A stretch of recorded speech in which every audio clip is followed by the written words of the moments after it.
INTC stock analysis and INTC stock prediction. Is it a buy right now? Watch this 1 minute video till the end to find out.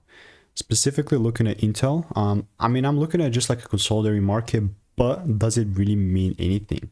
Well, yes, it does. For context, I've done 42,000 videos, 5 years that's taken me, and I've seen what's actually making me money and what's not. And I'm here to just refine that process and make it better every single day. Last two predictions have been both sell sides. Here, like what I was saying is that if I see a double break again, I'm gonna look to take it down.